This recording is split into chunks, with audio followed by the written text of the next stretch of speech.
Ganoderma হচ্ছে এটা বৈজ্ঞানিক একটা নাম। এটার মূলত হচ্ছে এক একটা দেশে এক এক নামে ইউজ হয়। যেমন ধরেন আপনি চায়না, চায়না এটাকে ইউজ করছে হচ্ছে লেনজি। লেনজি মানে হচ্ছে লংজিবিলিটি।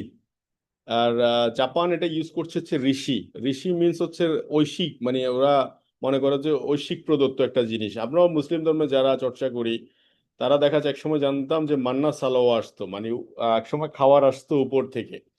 তো ওই সময় দেখা যাচ্ছে ওখানে কিন্তু এই মাশরুম থাকতো, দ্যাটস ওয়াই এটাকে জাপান এটাকে বলা হচ্ছে ঋষি। এবং আপনি দেখেন বিশেষ করে এই যে আমাদের পার্বত্য জেলাগুলা, যেমন 3 পার্বত্য জেলা আছে, ওখানে গেলে দেখবেন বেশিরভাগ মানুষ অল টাইম বেশিরভাগ রেস্টুরেন্টে মাশরুম পাওয়া যায়।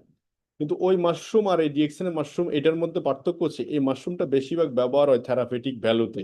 মানে এটাকে বলা হচ্ছে গ্যানোডার্মা লুসিয়াডাম, বা এটার বৈজ্ঞানিক নাম হচ্ছে গ্যানোডার্মা লুসিয়াডাম, কিন্তু এটার মূলত হচ্ছে মেডিসিনাল হার্বস হিসেবে বেশি ব্যবহার হয়। এখন আসেন আজকে যে আলোচনাটা, এটা এই ডিএক্সএন এর বেসিক আমার মনে আছে 2017 সালের জুলাইতে আমি জয়েন করি। 2017 সালের জুলাই 27 তারিখে ডক্টর সেলিমুর রহমান চিটগং একটা প্রোগ্রাম করছিলেন, আমি সেই প্রোগ্রামে অংশগ্রহণ করছিলাম। সেখান থেকে আমার ডিএক্সএন গ্যানোডার্মা নিয়ে টোটাল পুরো ক্লাস বা পরিষ্কার ধারণাটা হয়। তো সেই আলোকে আমি এই এবং এইটা ইউজ করার পরে যে প্র্যাকটিক্যাল অভিজ্ঞতা, এবং স্টিল নাও আমি ডিএক্সএন আর জিজিএল ইউজার, কন্টিনিউ ইউজার। তো সো কেন এটার পিছনে দেখেন আপনাদের সবার হাতে এখন একটা মোবাইল ফোন আছে।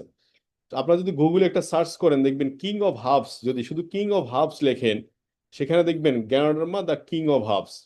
তার মানে খাবারের যত রাজা তাকে বলা হচ্ছে গ্যানোডার্মা, বিকজ অফ এটার মধ্যে 400 নিউট্রিশন আছে। 400 মানে ফাদার অফ নিউট্রিশন। তা আমাদের বডিতে সেল, এই সেলের খাবার কি জানেন আপনারা? সেলের খাবার হচ্ছে নিউট্রিশন। আপনি যাই খান না কেন নিউট্রিশন।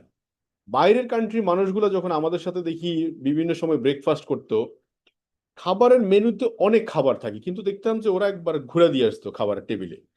ঘুরে দিয়ে দেখি ওরা যে খাবারটার মধ্যে সবচেয়ে বেশি কোয়ালিটি, মানে খাবারের মধ্যে যে কোয়ালিটি ফুড, ওরা ওই খাবারটাই নিত এবং এটা পরিমাণটা কম থাকতো। কিন্তু আমরা যারা বাংলাদেশি, আমি প্রায় দেখেছি মালয়েশিয়াতে 1 মাস ছিলাম, বিভিন্ন টিএসআইপি তে প্রোগ্রামে গেছি, আমাদের সাথে যেহেতু DXN one world one market, অনেক দেশের মানুষের সাথে একসাথে একই টেবিলে বসে খাওয়ার সুযোগ হয়েছে। তো সেখানে দেখতাম যে ওরা বেশিরভাগ ক্ষেত্রে খাবারের কোয়ালিটিটা নির্বাচন করতো, মানে খাবারের যে মানে এটার কি ফুড ভ্যালু, ফুড ভ্যালু একটা সহজ বাংলা বলে খাবারের ফুড ভ্যালুটা তারা নির্বাচন করে খাবার খেত।